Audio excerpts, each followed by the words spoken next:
नमस्कार, मैं हूं आपके साथ अंजलि। देश के सबसे बड़े न्यूज नेटवर्क TV9 में आपका स्वागत है। आप देख रहे हैं न्यूज टॉप 9। बुलेटिन में आज तालिबान पर भारत के नजरिए में आ रहे बदलाव की वजह क्या है। आज अफगान मुद्दे पर केंद्र ने क्यों बुलाई सर्वदलीय बैठक। साथ ही काबुल के बाद अब अफगान पाक सीमा स्पिन बोलजक पर क्यों जुटे हजारों अफगानी, और आज कैसे लाए जाएंगे 180 लोग भारत। जानने के लिए देखते हैं टॉप 9 अफगान संकट। अफगानिस्तान पर आज सरकार ने सर्वदलीय बैठक बुलाई है। बैठक में अफगानिस्तान में निवेश, तालिबान सरकार को मान्यता सहित अन्य मुद्दों पर चर्चा होगी। सुबह 11 बजे होने वाली इस बैठक में विदेश मंत्री डॉक्टर एस जयशंकर अफगानिस्तान की वर्तमान स्थिति की जानकारी देंगे। भारतीय सेना विमान के जरिए काबुल में फंसे 180 लोगों को निकालने की तैयारी में जुटी है। काबुल एयरपोर्ट के बाहर अभी भी 150 से 180 लोगों के होने की खबर है। भारत की कोशिश इन लोगों को वहां से किसी तरह निकालने की है, लेकिन मुश्किल उन्हें एयरपोर्ट के अंदर दाखिल कराने की है। अफगानिस्तान में बिगड़े हालातों के बाद केंद्र सरकार ने बड़ा फैसला लिया है। इस फैसले के मुताबिक अफगान नागरिक अब केवल ई वीजा पर ही भारत की यात्रा कर सकेंगे। इस आदेश के जरिए ई आपातकालीन एक्स विविध वीजा की शुरुआत करके वीजा प्रक्रिया को सुव्यवस्थित करने की कोशिश की गई है। सीडीएस जनरल विपिन रावत ने कहा कि तालिबान के नियंत्रण वाले अफगानिस्तान से किसी भी संभावित आतंकवादी गतिविधि के भारत की तरफ आने पर सख्ती से निपटा जाएगा। रावत ने सुझाव दिया कि क्वाड राष्ट्रों को आतंकवाद के खिलाफ वैश्विक युद्ध में सहयोग बढ़ाना चाहिए। अफगानिस्तान से आए विस्थापित हिंदू और सिख परिवारों को बसाने के लिए राज्य मंत्री बलदेव सिंह औलख ने गृह मंत्री अमित शाह को खत लिखा है। औलख ने इन लोगों को यूपी के रामपुर और बिलासपुर में बसाने की मांग की है। अफगानिस्तान में तालिबान के नेतृत्व में सरकार बनने की राह जिस तरह से साफ नजर आ रही है, उसे देखते हुए भारत के पास विकल्पहीनता की स्थिति पैदा हो गई है। ऐसे में भारतीय कूटनीति का तालिबान को लेकर नजरिया बदलने लगा है। संकेत इस बात के हैं कि देश के दीर्घकालिक हितों को देखते हुए तालिबान के साथ वार्ता की शुरुआत भी हो सकती है। ये तस्वीर काबुल एयरपोर्ट की नहीं बल्कि स्पिन बोलजक की है, जहां हजारों लोग जुटे हैं। ये जगह पाकिस्तान की सीमा से सटी हुई है। लोग इसी आस में यहाँ इकट्ठा हुए हैं कि पाकिस्तान में प्रवेश किया जा सके। दरअसल यहाँ काबुल एयरपोर्ट की तरह कोई फॉरेन फोर्स भी तैनात नहीं है, जिससे हालात और ज्यादा खराब हैं। लोग खौफजदा हैं। अमेरिकी विदेश मंत्री एंटोनी ब्लिंकन ने कहा कि अफगानिस्तान से 31 अगस्त के बाद भी लोग बाहर जा सकते हैं। उन्होंने कहा कि अफगानिस्तान में अभी भी 1500 से ज्यादा अमेरिकन फंसे हैं। इस बीच अमेरिकी विदेश मंत्री एंटोनी ब्लिंकन ने तुर्की के विदेश मंत्री मेवलुत कोवुसोग्लू से अफगानिस्तान में चल रहे वापसी प्रयासों में सहयोग के बारे में बात की। अफगानिस्तान को किसने रोकी वित्तीय मदद, पेशावरों को एयरलिफ्ट करने पर क्यों तिल मिलाया हुआ है तालिबान। ड्रैगन का कहीं पर निगाहें और कहीं पर निशाना, और किन 3 महाशक्तियों ने की तालिबान की वकालत। आइए जानते हैं तालिबान राज टॉप 9 में अहम खबरें। अफगानिस्तान में तालिबान के कब्जे के बाद अब वर्ल्ड बैंक ने भी बड़ा एक्शन लिया है। विश्व बैंक ने अफगानिस्तान को सहायता देने से मना कर दिया है। बैंक की वेबसाइट के अनुसार साल 2002 से अब तक अफगानिस्तान को 5.3 अरब डॉलर की सहायता राशि प्रदान की गई है, लेकिन अब स्थिति पहले जैसी नहीं है, जिससे अफगानिस्तान में वित्तीय संकट है। तालिबान के वरिष्ठ नेता अनस हक्कानी, अहमदुल्लाह वासिक और दूसरे कई तालिबानी सरकार के अधिकारियों ने क्रिकेट बोर्ड का दौरा किया। इन लोगों ने क्रिकेट बोर्ड के दफ्तर में अधिकारियों से भी बात की। तालिबान में कई अहम पदों पर नियुक्ति के एक दिन बाद बुधवार को एक अहम ऐलान किया गया। अब्दुल कयूम, जिसे जाकिर के नाम से जाना जाता है, उसे कार्यवाहक रक्षा मंत्री बनाया गया है। जाकिर ग्वांतानामो का एक पूर्व बंदी था और उसे हक्कानी नेटवर्क के नेताओं के सहयोगी के रूप में देखा जाता है। इधर तालिबान ने अमेरिका समेत अन्य देशों पर कड़ी आपत्ति जताई है। तालिबान ने कहा कि अमेरिका अफगानिस्तान से इंजीनियर्स, डॉक्टर्स और दूसरे पेशेवरों को अपने साथ ले जा रहा है। इससे देश को नुकसान होगा। अब ऐसा नहीं होने दिया जाएगा। तालिबान से दोस्ती बढ़ाने के पीछे चीन का मकसद अफगानिस्तान की खनिज संपदा हथियाना है। दरअसल चीन की नजर अफगानिस्तान के 741 अरब की खनिज संपदा पर है, जबकि कब्जे से पहले तालिबान चीन की आंखों की किरकिरी था। आपको बता दें कि चीन के पास 10 खरब डॉलर यानी 741 खरब की खनिज संपदा है। अफगानिस्तान में दुनिया का सबसे ज्यादा लिथियम रिजर्व है। इधर चीन अफगानिस्तान में अपनी पैठ बनाने में जुटा है। बुधवार को चीन और तालिबान के बीच काबुल में पहली डिप्लोमेटिक मीटिंग हुई। चीनी विदेश मंत्रालय ने बातचीत के मुद्दों की जानकारी नहीं दी। चीनी विदेश मंत्रालय के प्रवक्ता वांग वेनबिन ने कहा कि चीन अफगानिस्तान और वहां के लोगों का सम्मान करता है और उनके साथ मजबूत दोस्ताना रिश्ते चाहता है। अफगानिस्तान के पक्ष में अब चीन ने वैश्विक स्तर पर आवाज उठाना शुरू कर दिया है। चीनी विदेश मंत्रालय के प्रवक्ता वांग वेनबिन ने कहा कि अमेरिका और उसके सहयोगियों को अतीत से सबक सीखना चाहिए और समझदारी से काम लेना चाहिए। चीन ने कहा कि तालिबान के खिलाफ प्रतिबंध लगाए जाने संबंधी कदम सार्थक साबित नहीं होंगे। अफगानिस्तान संकट पर कम्युनिस्ट देशों चीन और रूस में साठगांठ शुरू हो गई है। बुधवार को चीनी राष्ट्रपति शी जिनपिंग और रूसी राष्ट्रपति व्लादिमीर पुतिन ने अफगानिस्तान में पैर जमाने के संबंध में गहन चर्चा की है। दोनों नेताओं ने स्पष्ट किया है कि वो अफगानिस्तान की आजादी और संप्रभुता की इज्जत करते हैं।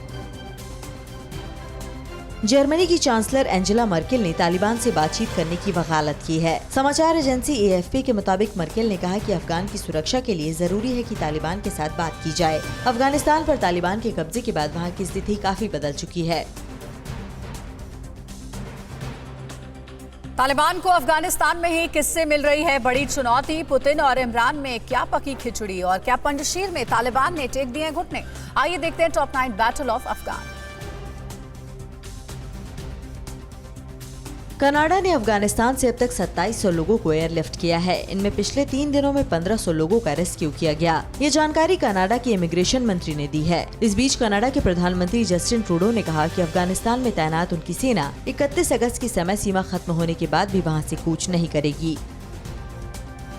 अमेरिकी रक्षा मुख्यालय पेंटागन से मिली जानकारी के मुताबिक पिछले 24 घंटे में अमेरिका ने 19,000 लोगों को अफगानिस्तान से एयरलिफ्ट किया है। अमेरिकी सैन्य अधिकारी major general William Hank Tyler ने कहा कि तालिबान के कब्जे के बाद से अब तक काबुल से 88,000 से ज्यादा लोगों का रेस्क्यू किया जा चुका है। अफगान शरणार्थियों के लिए रूस ने दिखाई दरियादिली। अफगानिस्तान पर तालिबान कब्जे के बाद से अब तक रूस ने 1000 अफगान नागरिकों को अपने देश में शरण दी है। रॉयटर्स की रिपोर्ट के मुताबिक आने वाले दिनों में रूस और अफगान शरणार्थियों के लिए अपने दरवाजे खोल सकता है।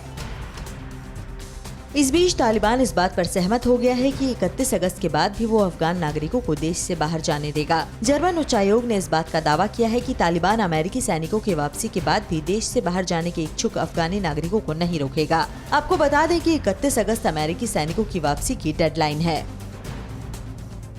अफगानिस्तान में तैनात टर्की की सेना अब देश वापस लौटने लगी है। काबुल हवाई अड्डे पर तुर्की के 500 जवान मौजूद हैं। तुर्की के फौजी नाटो सेना के हिस्से के तौर पर अफगानिस्तान में तैनात थे। तालिबान में नाटो फौजों के देश से जाने के बाद तुर्की की फौज को अफगानिस्तान में रखने की आलोचना की है। अफगानिस्तान के पड़ोसी देश ताजिकिस्तान से तालिबान को बड़ा झटका लगा है। ताजिकिस्तान ने साफ कर दिया है कि वो किसी भी कीमत पर तालिबान को मान्यता नहीं देगा। तालिबान ने सत्ता के लिए अफगान नागरिकों, खासकर ताजिकिस्तान, उज्बेकिस्तान और दूसरे देशों के नागरिकों की हत्या की है। बता दें कि ताजिकिस्तान और अफगानिस्तान के बीच करीब 1300 किलोमीटर की सीमा लगती है। रूस के राष्ट्रपति व्लादिमीर पुतिन ने पाकिस्तान के प्रधानमंत्री इमरान खान से फोन पर बात की और अफगानिस्तान के हालातों पर चर्चा की। दोनों नेताओं ने स्थिति से निपटने के लिए साझा प्रयास पर जोर दिया। इमरान ने अंतर्राष्ट्रीय समुदाय से अफगानिस्तान के लोगों के समर्थन में सकारात्मक रूप से आगे आने की अपील की है। जाहिर है इमरान खान चाहते हैं कि विश्व समुदाय तालिबान को सकारात्मक नजरिए से देखे। इस बीच अफगानिस्तान के पंजशीर में तालिबान विरोधी लड़ाके पूरी तैयारी के साथ मोर्चा संभाले हुए हैं। यहाँ जोर शोर से लड़ाकुओं को ट्रेनिंग दी जा रही है ताकि तालिबान के आतंकियों का सामना किया जा सके। आपको बता दें कि फिलहाल अफगानिस्तान में पंजशीर ही एक ऐसा इलाका है जो तालिबान के कब्जे से अभी भी मुक्त है। इस बीच पंजशीर में बुधवार को जिरगा यानी सामूहिक राष्ट्रीय सभा बुलाई गई, जिसमें बुजुर्गों ने अहमद शाह मसूद से कहा कि तालिबान से बातचीत और शांतिपूर्ण तरीके से समस्या का समाधान किया जाए ताकि किसी तरह के खून खराबे की नौबत न आए। पंजशीर में कमजोर पड़ने पर अब तालिबान ने भी वार्ता के लिए अपने 40 सदस्यों के एक प्रतिनिधि मंडल को समझौते के लिए पंजशीर भेजा है। आगे बढ़ते हैं, क्या है मुनव्वर राणा को लेकर नया विवाद? दिल्ली की जेल से आया कौन सा सनसनीखेज वीडियो? नारायण राणे के मुद्दे पर अब कहां तक पहुंची राजनीति? देश की अहम खबरों को जानिए टॉप 9 राष्ट्र में। सुप्रीम कोर्ट को 9 नए जजेस के मिलने का रास्ता साफ हो गया है। सूत्रों के मुताबिक केंद्र सरकार ने उन सभी 9 नामों पर सहमति जता दी है जिन्हें चीफ जस्टिस NV रमन्ना की अगुवाई में सुप्रीम कोर्ट कॉलेजियम ने भेजा था। खास बात यह है कि इनमें महिला जज जस्टिस BV नागरत्ना का नाम शामिल है। जस्टिस नागरत्ना के सर्वोच्च अदालत में जज नियुक्त होने के साथ ही इस बात की संभावना भी प्रबल हो जाएगी कि आने वाले समय में वो देश की पहली महिला चीफ जस्टिस बन सकती है।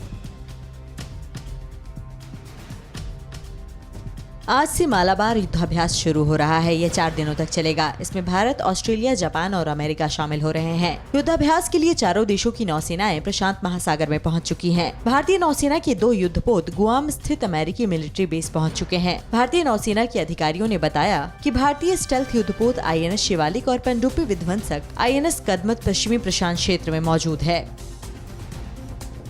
राजस्थान के बाड़मेर में इंडियन एयरफोर्स का MiG-21 फाइटर प्लेन दुर्घटनाग्रस्त हो गया। यह हादसा पायलट्स की ट्रेनिंग के दौरान हुआ। सबसे बड़ी राहत की बात यह है कि हादसे में पायलट की जान बच गई।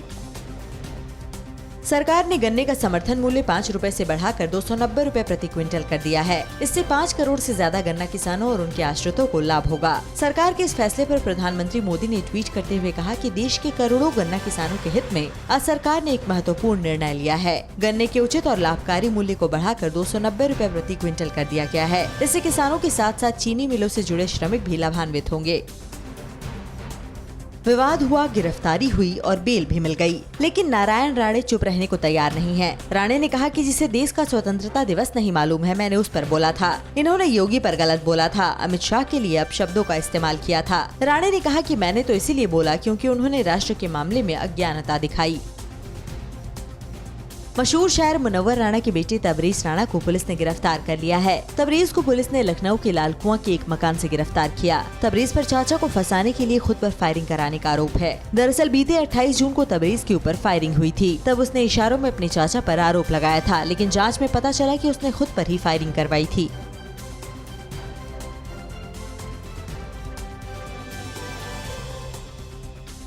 दिल्ली के 2 खूंखार अपराधियों का वीडियो वायरल हुआ है। बताया जाता है कि ये वीडियो नीरज बवानिया गैंग के राहुल कला और नवीन बाली का है, जो अपने साथियों के साथ जेल के अंदर बैठकर स्नैक्स और शराब का सेवन कर रहे हैं। सूत्रों के मुताबिक ये वीडियो किसी लॉकअप या मंडोली जेल का बताया जा रहा है। मंडोली जेल के अफसर वायरल वीडियो की जाँच कर रहे हैं। स्पेशल सेल के अफसर भी इस वीडियो की जाँच की बात कर रहे हैं। लीड्स टेस्ट के पहले ही दिन भारत मुकाबले से लगभग बाहर हो गया है। इंग्लैंड ने अपनी पहली पारी में बगैर किसी नुकसान के 120 रन बना लिए हैं और इस तरह से मेजबानों ने पहली पारी में 42 रन की लीड बना ली है। इससे पहले टॉस जीतकर पहले बल्लेबाजी करते हुए भारत अपनी पहली पारी में 78 रन पर सिमट गया। कोई भी भारतीय बल्लेबाज औसत पारी भी नहीं खेल पाया। सबसे ज्यादा 19 रन रोहित शर्मा ने बनाए। एक समय भारतीय टीम 5 विकेट खोकर 67 के स्कोर पर थी और इसी स्कोर पर टीम इंडिया के 4 खिलाड़ी आउट हो गए और स्कोर 67 रन पर ही 9 विकेट हो गया। इंग्लैंड की ओर से एंडरसन और क्रेग ने 3-3 विकेट लिए। राष्ट्रपति रामनाथ कोविंद आज से 4 दिन के राष्ट्रपति के दौरे से पहले अयोध्या में वो 4 संदिग्ध कौन थे जिन्हें गिरफ्तार किया गया? क्या अमरिंदर और सिद्धू की जंग पंजाब में कांग्रेस की लुटिया डुबोकर खत्म होगी? किन स्टार्स को ईडी ने ड्रग्स केस में समन किया है? राज्यों की अहम खबरों को देखिए टॉप 9 देश प्रदेश में।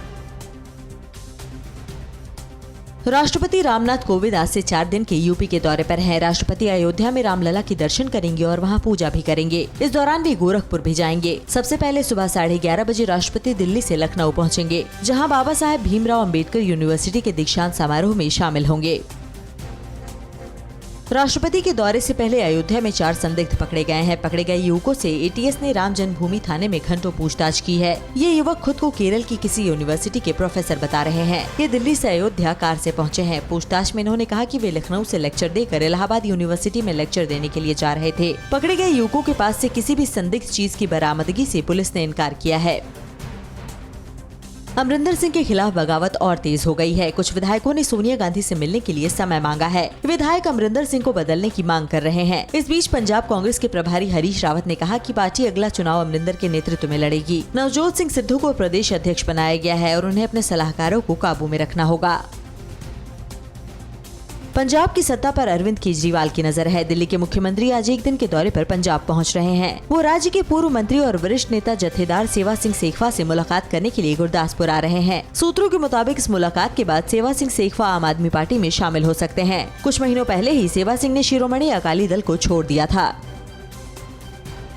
मनजिंदर सिंह सिरसा ही दिल्ली सिख गुरुद्वारा प्रबंधक कमेटी के अध्यक्ष होंगे। इस बात की घोषणा अकाली दल के अध्यक्ष सुखबीर सिंह बादल ने की। हालांकि सिरसा DSGMC चुनाव में 525 वोटों से हार गए थे। उन्हें पंजाबी बागवाट से सरदार हरविंदर सिंह सरना ने शिकस्त दी। अकाली दल बादल लगातार तीसरी बार DSGMC की सत्ता पर काबिज होगी।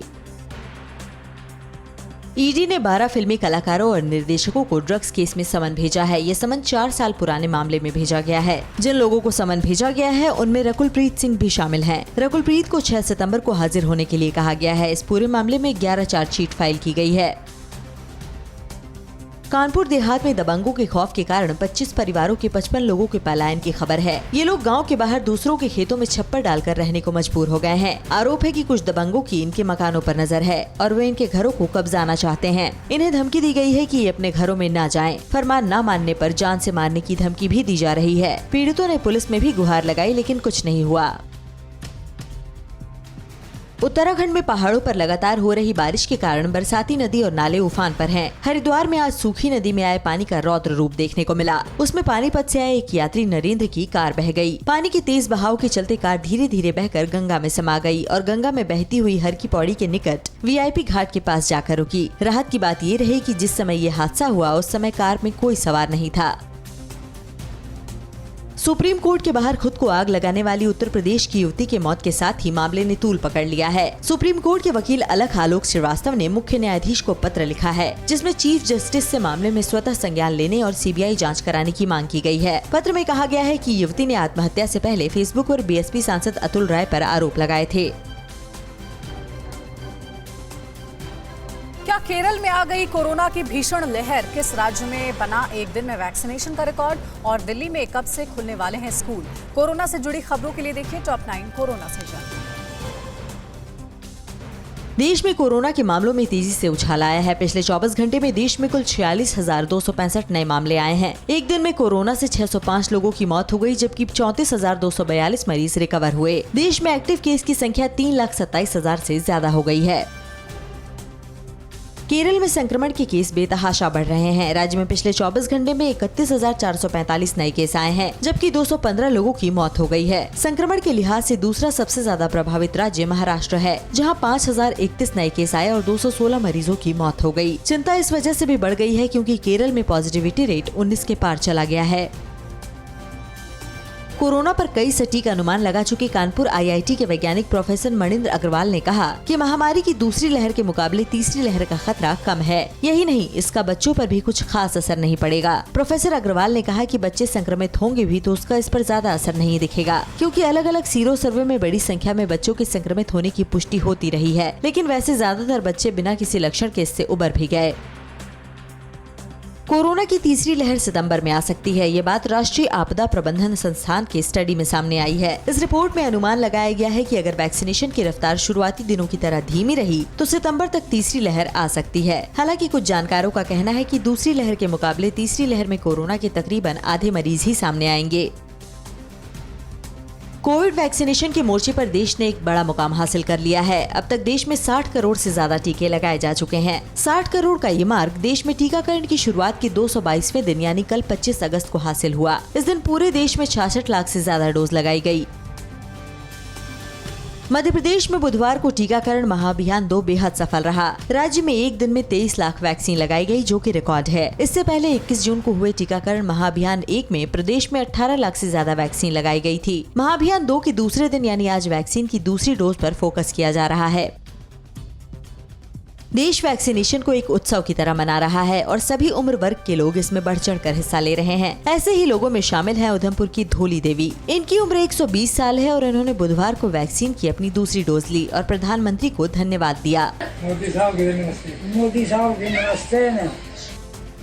दिल्ली में ऑक्सीजन की कमी से हुई मौतों के मामले पर दिल्ली के डिप्टी सीएम मनीष सिसोदिया ने केंद्र पर गंभीर आरोप लगाए हैं। सिसोदिया ने प्रेस कॉन्फ्रेंस कर कहा कि उन्हें लिखी चिट्ठी में केंद्रीय स्वास्थ्य मंत्री ने कहा है कि इसकी जांच के लिए कमेटी बनाने का औचित्य नहीं है, क्योंकि सुप्रीम कोर्ट ने टास्क फोर्स बना दी है। सिसोदिया ने कहा कि यानी देश और दिल्ली में केंद्र सरकार की करतूत से जिन लोगों की मौत हुई है उनकी जाँच के लिए कमेटी बनाने की जरूरत नहीं है। दिल्ली में भी अब स्कूल जल्द ही खुल जाएंगे। एक्सपर्ट कमेटी ने स्कूलों को खोलने की सिफारिश की है। रिपोर्ट में कहा गया है कि सभी क्लास के लिए स्कूलों को चरणबद्ध तरीके से खोल दिया जाना चाहिए। अब जीजीएमए की बैठक में इस सिफारिश पर आखिरी मुहर लगेगी और फिर स्कूलों को खोला जाएगा। एक्सपर्ट कमेटी की रिपोर्ट में पहले बड़ी क्लास के छात्रों के लिए स्कूलों को खोले जाने की बात कही गई है।